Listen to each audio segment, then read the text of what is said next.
Dear students, welcome back.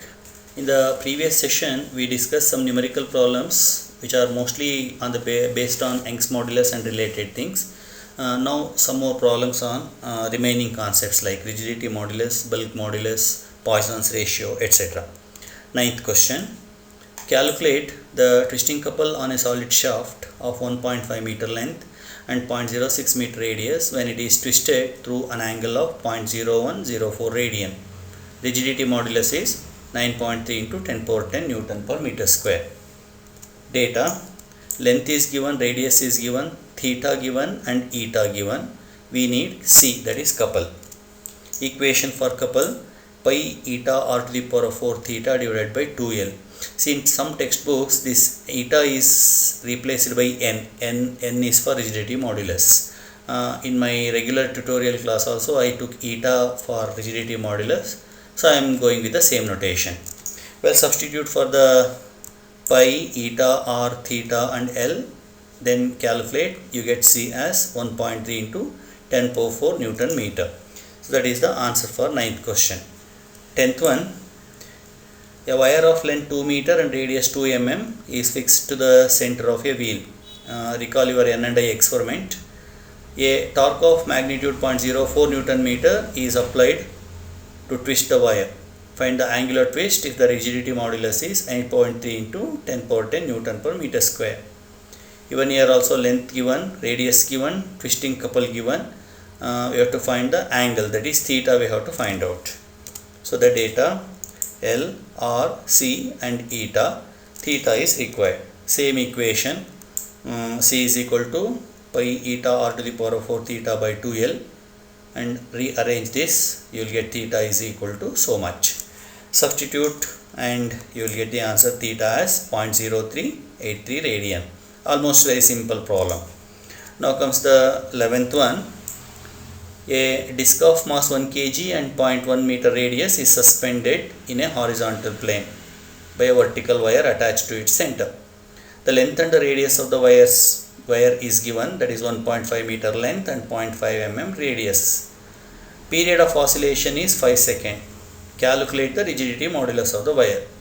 Too much of data is given here, and also he has given one equation. Assume that I, moment of inertia, equals mr square by 2. This is also very similar to your N and I experiment. The data: mass of the disc, radius of the wire, radius of the disc, length of the wire, radius of the wire. See, radius of the wire is represented by capital R, radius of the disc is represented by small r, and time period of oscillation t. First you have to find out the moment of inertia, that is I equals mr square by 2. Substituting for m and r, you get the moment of inertia 5 into 10 power minus 3 kg meter square. Next, time period of oscillation, t equals 2 pi into root of I by c. And rearrange this, square on both the sides and rearrange, you will get C. C is equal to 4 pi square I by t square. Such type of small simplifications I simply skip. Please try to do the simplifications on your own. Then substitute for pi, I and then t, simplify, you will get the couple, that is 7.89 into 10 power minus 3 Newton meter. Next, C is equal to pi eta r to the power of 4 by 2l, implies eta is equal to 2lc by pi r to the power of 4. That means using C we have to find out the rigidity modulus. First we find out couple, and then we have to find out the rigidity modulus of the wire. Substituting in this equation, you get rigidity modulus as 1.2 into 10 power 10 Newton per meter square. See, in this problem we need to calculate two parameters, that is couple and then rigidity modulus. Next question. A copper wire of 3 meter length and 1 mm diameter having Young's modulus 12.5 into 10 power 10 Newton per meter square is taken. What is the extension produced if a weight of 10 kg is attached to one free end? What is the lateral compression produced if the Poisson's ratio is 0.26? See, for a given load, here there is extension as well as compression. So we have to find out even the compression also with the help of Poisson's ratio. It goes like this. Data is length given, diameter given, Young's modulus given, mass attached given, and Poisson's ratio given. This is the material. This rectangle is the initial form, and then afterwards it has elongated. So lengthwise there is increase, thickness wise or diameter wise there is decrease. So this is the compression, that also we have to determine. For that we make use of this formula first, Young's modulus, and then from that we find out the elongation small l, that is FL divided by pi r square y. Substitute for F, L, Y, pi and R, simplify. R is calculated from the diameter, that is half of the diameter, and calculate the elongation, that is 3 into 10 power minus 3 meter. Next is Poisson's ratio. It is beta divided by alpha, that is lateral compression coefficient divided by longitudinal, that is elongation coefficient, strain coefficient. This equation we already discussed in the regular class, and rearranging the terms we get small d into capital L by small l into capital D. Here capital L is the initial length, capital D is the initial diameter, and these are the change in the diameter, decrease in the diameter and increase in the length. Then I want depression, that is lateral compression, that is small d. Therefore small d is equal to sigma L d divided by L. Substitute for sigma, length, that is elongation or extension, and then original diameter, and then initial length, that is capital L. After substitution and simplification, I get the lateral compression as 2.59 into 10 power minus 7 meter. So that's all about the question number 12. Next is once again related to Poisson's ratio only. An increment in length by 1 mm was observed in a gold wire of radius 0.15 mm when it was subjected to longitudinal force of 2 Newton. A twist of 0.1 radian was observed in the same wire when torque of 7.9 into 10 power minus 7 Newton meter is applied. Calculate the Poisson's ratio. Observe this carefully. First it was subjected to longitudinal force. Next it is subjected to twisting force or the torsional force. So in the first case there is an elongation. In the second case there is a twist or shearing, that is 0.1 radian is the shearing angle. Data given.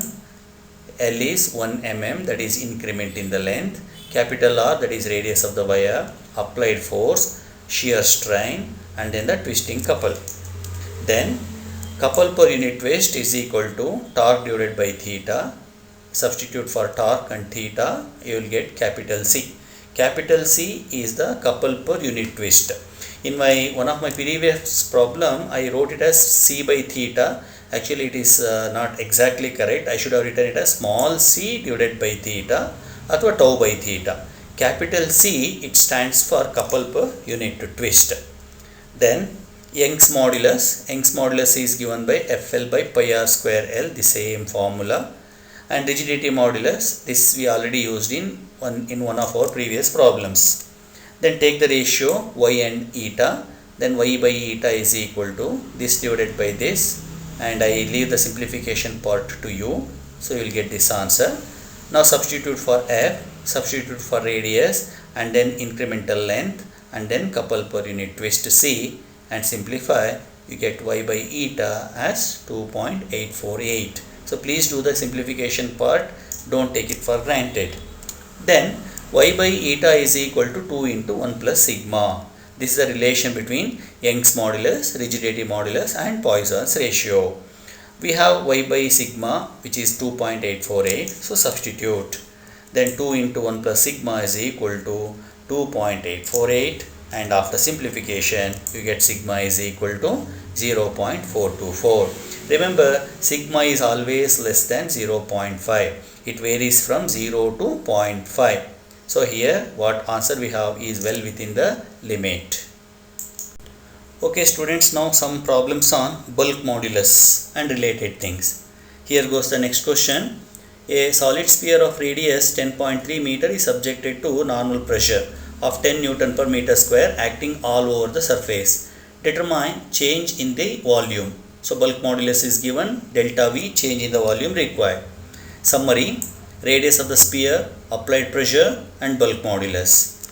By definition, bulk modulus is equal to normal stress by volume strain, and after rearranging the terms we get P into V by delta V, where delta V is the change in volume. So delta V equals PV divided by K. P is pressure, V is volume of the sphere. See, volume of the sphere is 4 pi r cube divided by 3. So it is 4 by 3 pi r cube. So we have this equation.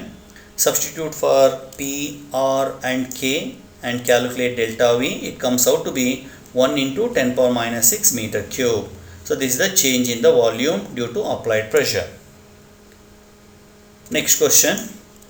A solid sphere of volume 0.5 meter cube is taken in the ocean to certain depth. If the bulk modulus is 7.7 into 10 power 9 Newton per meter square and change in the volume is 0.87 into 10 power minus 3 meter cube, what is the pressure on the sphere? See, when you dip the sphere in water, certainly there will be water pressure. How much of pressure is acting on it in order to cause so much of change in the volume? If you observe this problem carefully, it is almost similar to the previous one. Okay, so the data given, volume given, change in the volume given, bulk modulus given. Therefore, we have to find the pressure using this formula. See, pressure is equal to K into delta V by V. So P is equal to K into delta V divided by V. So that is equal to 2 into 10 power 7 Newton per meter square. So much of pressure is acting on the sphere when it is taken in the ocean to certain depth. Next question. Bulk modulus of rubber is 9.8 into 10 power 7 Newton per meter square. To what depth can a rubber ball be immersed in a lake so that its volume is decreased by 1%? Density of water is given. So you have to find out the depth.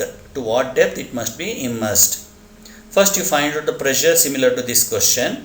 Then you find out the depth. Pressure given data, pressure calculation, and then from this equation H calculation. Pressure comes out to be 9.8 into 10 power 5. Next, pressure is equal to rho GH. This is one of the fundamental equation where rho is density of the liquid, G is the gravity, and H is the height or depth of that liquid column. So H is equal to P divided by rho G. We have P acting on the sphere. We have rho, that is density of water, and acceleration due to gravity. Substitute and simplify, you get P is equal to 100 meter. That means that rubber ball is taken to a depth of 100 meter in the ocean. Next, Young's modulus and Poisson's ratio of aluminium are given. That is 69 into 10 power 9 Newton per meter square and 0.33 respectively. Find the rigidity modulus and bulk modulus. This is also direct question. Data given is very simple. First we have to find out the rigidity modulus. For that I make use of this relation. Eta is equal to y by 2 into 1 plus sigma. Y given, sigma given, substitute and simplify. Rigidity modulus comes out to be so much. That is 25.93 into 10 power 9 Newton per meter square. Next, bulk modulus. I make use of this relation. Dear students, we have derived all these equations in regular classes. So, I directly borrow the equations. K, Y, sigma. Y is given, sigma is given, substitute and calculate K. So, that's all about the bulk modulus. Okay, so these are the problems on elasticity. Okay students, that's all about numerical problems on elasticity. I tried my level best to cover almost all the equations, but my suggestion, please try to solve few more numericals from selecting from different sources like textbook or reference book or internet source, etc. While recording this video, there was some disturbance for which I am extremely sorry. I will say that it will not be repeated in my subsequent videos. So far, thanks for your cooperation and wait for my next session. Meanwhile, if you have any doubts, feel free, contact me. Thank you once again.